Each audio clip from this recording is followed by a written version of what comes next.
My goal with these Why Play Elite videos has been to share with you my path of discovery in Star Citizen's universe and to reflect on that returning question with each part of this wonderful game I looked at. For myself, I wanted to take it slow because, personally, I am terrible at learning new games.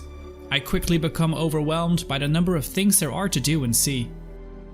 The first time logging in, I randomly dabbled in some activities and quickly realized how much there is to see and do, so I made a plan. First, we looked at space stations, followed by planet tech and then cities. I also spent a little bit of time just bringing a bunch of friends together for a ship meet, only to experience the ease of community gameplay. No elite networking issues, no instancing, just fun. The only logical thing to cover next is something I get asked about all the time and will mark the final episode in this series. Star Citizen gameplay, and all the things there are to do. And oh boy, there is a lot of it. Star Citizen's alpha is currently at version 3.14. There is a single star system filled to the brim with activities for you to do and give you a further glimpse at what we can expect from the full game in the future. Now is a perfect time to join the verse and experience it for yourself. So long as you remember that you are playing an alpha, with all its bugs, loss in progress and irritations. It's important to experience Star Citizen as a demo. Enjoy it, but don't get too focused on your personal progress. Everything you do gets reset when the game launches. Before we deep dive into all things Star Citizen gameplay, first a little more on my perspective. In 2016, during Elite Dangerous's Horizons beta, I made a video on what I hoped for Elite's future. I wished for it to be that game that does it all. Spaceflight, ship interiors, atmospheric worlds, cities, underwater gameplay, all of it. As you'll agree, it's failed to deliver on that to date. My chase for that living and breathing universe where I am an individual that pilots a ship with the ability to walk inside and around them, through cities and across atmospheric planets filled with life, stems from much farther back and can definitely be described as one that originates from a sense of nostalgia. I think for me it started with Star Wars Galaxies. I know I've mentioned this game before, but when the Jump to Lightspeed DLC launched, we were given the ability to take off from planets and fly through space. Not only that, we could get out of the pilot seat and walk around the ships with friends. Now Star Wars Galaxies has planetary and space gameplay. It was the first game where I, being a teenager, would imagine myself living inside of the universe.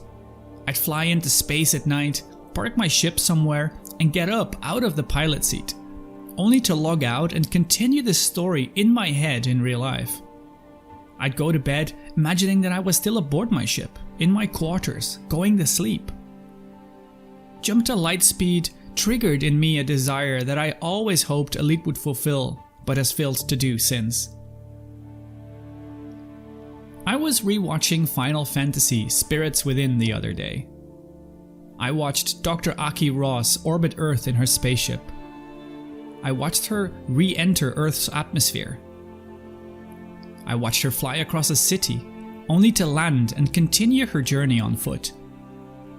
I remember watching that film when it first came out, daydreaming of doing the same, wanting that experience and thinking I'd never get the chance. I remember watching the Firefly series, dreaming of owning my own ship and crew, being a Captain Malcolm Reynolds and making a living out there for myself. So when rewatching Final Fantasy the other day, I couldn't help but laugh and say to myself, I can do all of these things, and more, in Star Citizen. Star Citizen is now fulfilling that dream I've had since I was a teenager. It's realizing all the potential of games like Star Wars Galaxies, films like Final Fantasy Spirits Within, and series like Firefly. Star Citizen stepped up its game and now offers the things I dreamt of, and being only an alpha promises decades of additional content in the future. What I'm about to say is something everyone in the Star Citizen community is saying, and it is so true. Star Citizen, at its heart, is a true sandbox experience. First and foremost, you can do whatever the hell you want. Forget missions, forget gameplay loops. Just take whatever ship and/or ground vehicle you like and take it out there. Play Star Citizen like it's GTA 5, just roam around. Flying, racing, trucking, glitching, jumping, messing about alone or with friends. Anything. Anywhere. In space, around space stations, in the desert, around a city or a frozen lake. Are you guys, Maze is taking off. Maze. Maze just stole the C2. Maze, don't fight. You have a tank in your hold. Don't fight, Maze. You're so fast, you're coming at us. Bye-bye. Bye-bye, yes. That's awesome. But it's a big shooter. Going past. Now, please land it. How'd I do?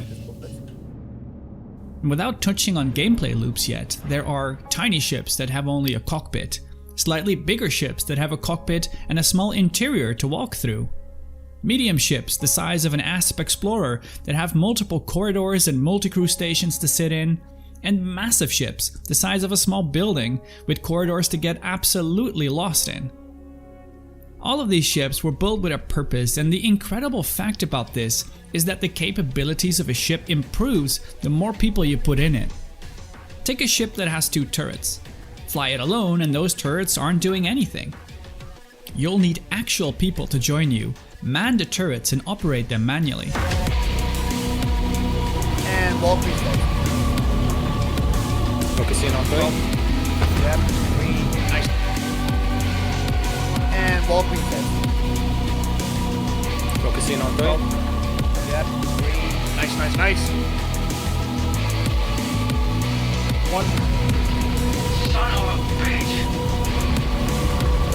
Beyond turret gameplay, there is the missile operator mode to target lock and guide missiles to their targets while the pilot operates the main guns, as well as many future modes coming like drone operator and system operator. Ships house individual panels that can be opened, providing access to the ship's components. In the future, these will be able to be interacted with, of course, for repairing and other things.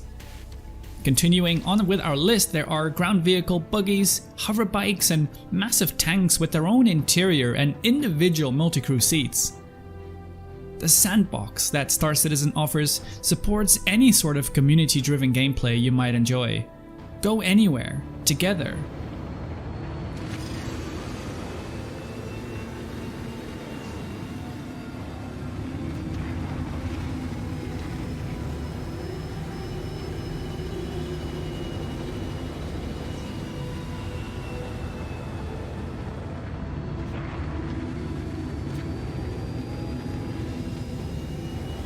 Let's talk about actual, tangible gameplay loops then that are currently in-game. The current Free Fly event does a wonderful job at offering you a taste of all of the activities there are in-game by providing a range of available ships from small to large.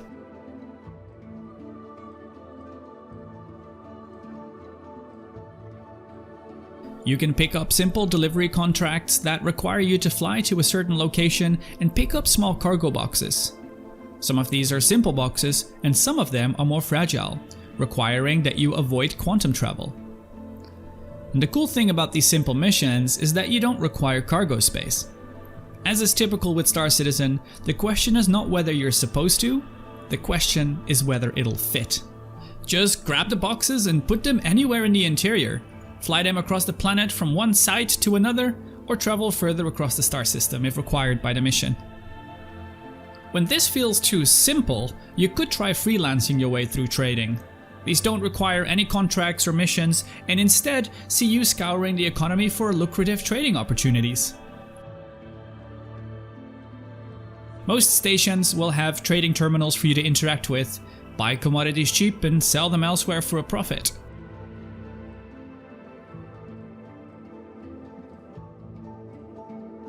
These commodities will require a ship with actual cargo space, and buying the cargo will, for now, magically move the commodities into the hold. It's so wonderful, being able to open up a ramp manually to find all of the cargo you just purchased physically represented inside of your hold. When buying and selling goods isn't your thing, you could take a vehicle like the MISC Prospector, a one-man mining vehicle with VTOL capabilities. Simply fly it out into an asteroid belt or find some good rocks on a planet's surface and start mining. The mining minigame is awesome in this one as well. You fire at rocks, then provide just the right amount of charge to crack open the asteroid until it is small enough to collect. Too little power and nothing happens. Too much power and you risk blowing up the asteroid and your ship in the process. The MISC Prospector houses the cargo units required to hold raw materials on the sides. It looks really cool. On the inside, it actually houses a small interior, a little desk, a bed, and a toilet. Next thing you'll want to do is bring the raw materials to a refinery station and head down to the refinery floor where you can offer your raw materials and have them refined using a variety of different methods. This UI looks so sophisticated and like you're really interacting with something that requires actual work. By the way, I had Arkansas stand behind me while I was figuring out how this UI worked, and how cool is it that he was able to look over my shoulder and see me actually interacting with the screen as I was navigating through the menus. When all of my ores were refined, I realized I was being silly again by thinking too simple. And this is because where I expected to immediately sell the refined ores from the terminal or the terminal next to it, instead, Star Citizen sees me requiring a ship with cargo bays to house my newly refined ores, and of course I'm not going to be selling it at this station. When loaded up into the ship, I'd have to deliver these ores to someone that was interested in buying them. So it becomes this whole logistical process, which is just so cool. No magic screen-based hand-waving. No, you actually have to do all the work.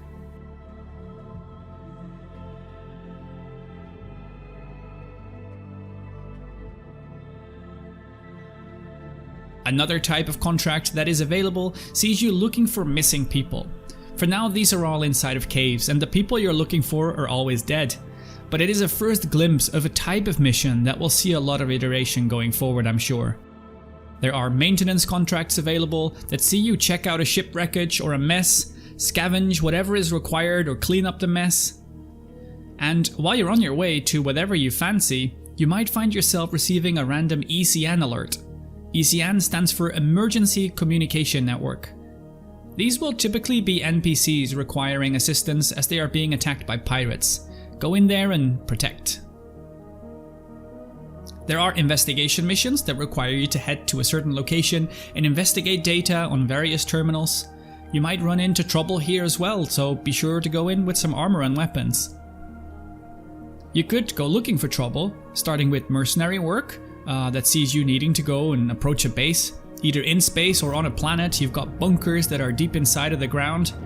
Infiltrate them by any means. You could go just on foot or start with a ship or a ground vehicle and take out the people there.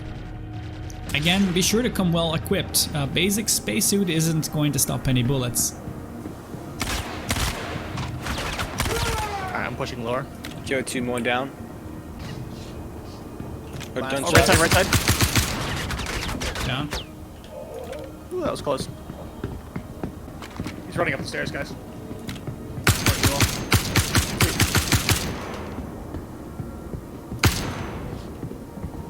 He ran straight past me.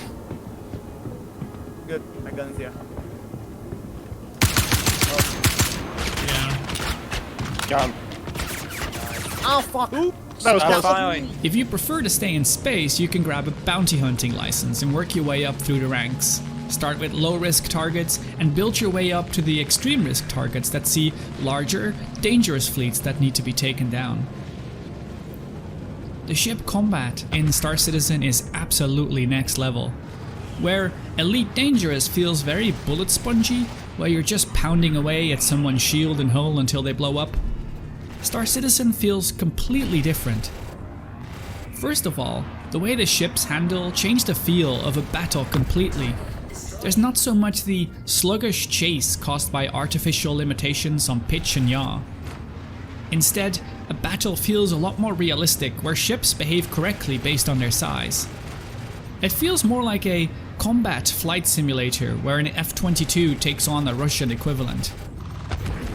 Time to kill is much lower, where rounds impacting a shield also penetrate and damage the ship directly. Doing enough damage will see a ship lose an engine, or a bigger ship's cargo bay might fall open. Being able to see inside, knowing that there is a physicalized interior with actual individuals manning the turrets, brings an overwhelming feeling of immersion. A battle feels much more meaningful.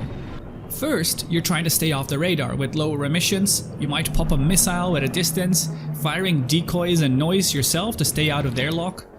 And coming close, you tangle into a dogfight, which might turn into a joust before you can try to match their velocities.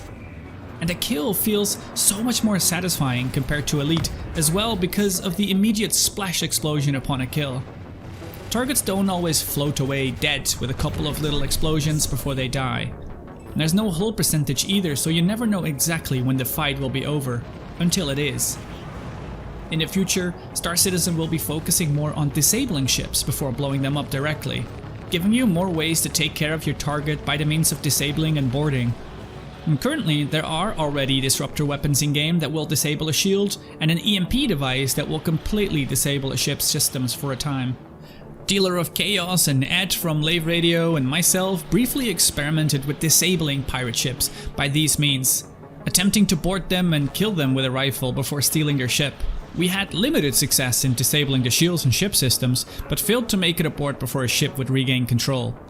Another glimpse though at wonderful gameplay still to come. Beyond the NPC bounty missions, there are also player bounties. This is almost identical to the system in Neocron, and I am so happy to see this make an appearance. In Neocron, you'd be able to accept bounties on players, and the terminals would give you their last known location. You could stake out outside of their apartment, or find them roaming the wastelands, taking them by surprise and killing them. In Star Citizen, players with crime stat will also get bounties on them. And you can accept these contracts and find a system pinging you their last known location, updating every time the player is close enough to a station or comms relay. Find them and kill them. Remember I mentioned ECN alerts? Players can create these too, they're called beacons. Basically anyone can create a mission, setting a fixed price or a price per minute. You could set an SOS beacon stating you need a pickup when your ship's blown up, or simply call a taxi to bring you from one place to another. And remember, in Star Citizen, this is as simple as opening the door to your ship and letting someone board. No complications. All of these missions are shareable as well, by the way, and can be played with friends. No complications. There are also dynamic events that occur randomly inside of a star system. These events can be joined by multiple people and will see phased objectives requiring PvE as well as PvP gameplay. I can't tell you too much about these because I haven't played them, but these are again another massive building block for gameplay still to come. As you can see, there is already a huge number of things to do in Star Citizen, despite being an alpha with only a single star system available. In the future, there will be player housing so you can make a home for yourself away from your ships. Persistent hangars, so the hangar you use will stay yours for a while to store commodities and more. The medical gameplay coming very soon with hospitals and pharmacies, so you can take care of your ailments and avoid death or avoid the death of a friend by dropping them off at the hospital. There's obviously going to be space exploration by using ships specifically designed and outfitted for science. Many more unknown activities will come as well. For example, there is a ship specifically outfitted with news equipment, scanners and more. The possibilities are endless and they have the team to do it. There is already so much to do in Star Citizen. It touches on so many of my hopes and dreams. It is a spaceship truck simulator, a spaceship combat simulator, a ground vehicle simulator, an FPS game, a social hub role-playing simulator, a live simulator. Yeah, that's why this is my favorite place to load Okay, up. hang on. Really? Oh my god. That, sorry, I'm just having a bit of a moment. It's such a beautiful screen. Like we walk through a door and I walk into a window, and out of the window is that little village and fucking Crusader just peeking over the horizon. Oh yeah. You get those moments sometimes, and it's so good. This is what makes the Armstrong moment an Armstrong moment on this game. Like literally just having this vision. Sorry, Elite Dangerous. It's not me. It's you.